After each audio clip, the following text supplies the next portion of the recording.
Un sac assez grand pour transporter toutes ses affaires est très facile à réaliser, ça vous dit?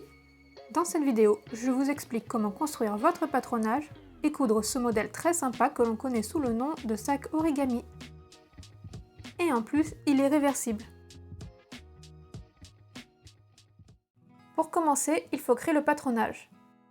On détermine une mesure pour la hauteur, j'ai choisi 46 cm, et on multiplie cette mesure par 3 pour obtenir la largeur.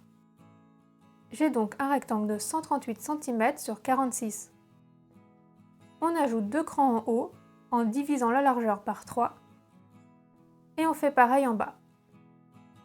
Dans mon cas, la distance entre mes crans est de 46 cm. Pour finir, on ajoute tout autour une valeur de couture de 1 cm. On coupe cette pièce une fois dans le tissu principal et une fois dans la doublure. Allez, on passe à la couture. Pour mon sac, je pars sur 2 toiles de coton plutôt légères et contrastées. Je trace mon rectangle aux bonnes dimensions et je coupe.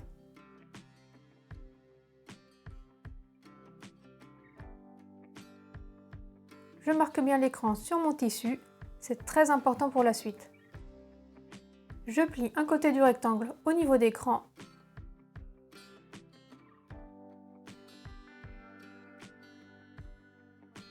Et je fais une couture tout le long à 1 cm du bord.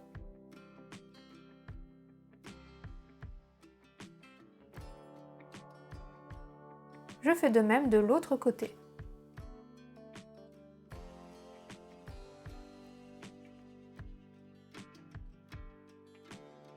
Et là, c'est magique, l'extérieur du sac est monté. Je répète toutes les opérations sur la doublure, sauf sur l'un des côtés où je laisse une petite ouverture de 15 cm pour retourner mon sac plus tard. Et voilà! Je retourne le tissu extérieur sur l'endroit et je le place dans la doublure.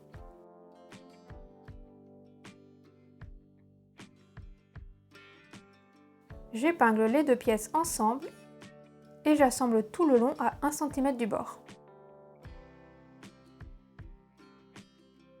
Je crante et je dégarnis tous les angles.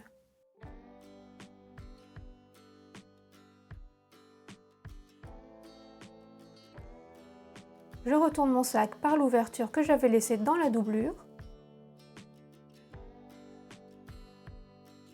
et je la referme avec une piqûre à 1 mm du bord.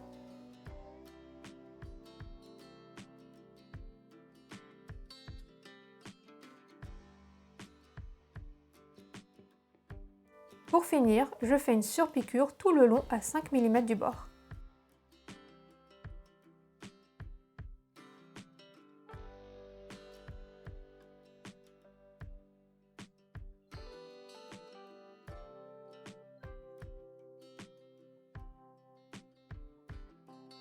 Je passe à la poignée. Et pour définir les dimensions, je superpose les deux pointes de mon sac sur quelques centimètres et j'épingle. Je mesure le tour de la poignée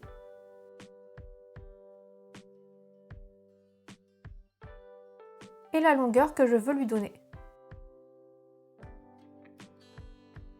Pour tracer la pièce, on prend la mesure du tour de la poignée et on ajoute 2 cm. Pour la longueur, on prend tout simplement la valeur que l'on a mesurée. Dans mon cas, j'ai un rectangle de 7 cm sur 20 cm. On ajoute 2 cm de valeur de couture sur les côtés et 1 cm en haut et en bas de la pièce. Je trace et je coupe ma pièce et je fais un ourlet de 1 cm de chaque côté.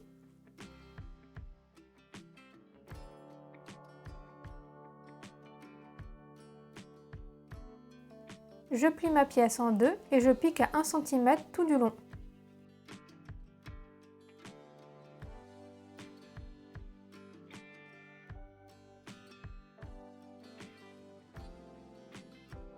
Enfin, je retourne ma poignée.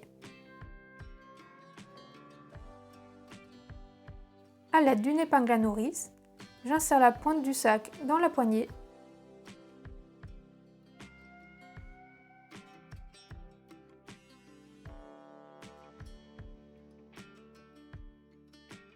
Je la fais ressortir de l'autre côté et je superpose les deux pointes sur 6 cm environ. Je finis en assemblant mes deux pièces.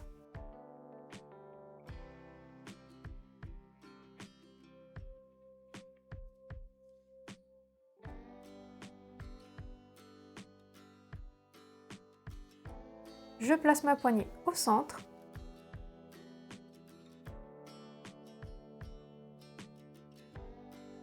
Et c'est terminé. J'espère que ce tuto vous a plu et je vous dis à très bientôt pour une nouvelle vidéo.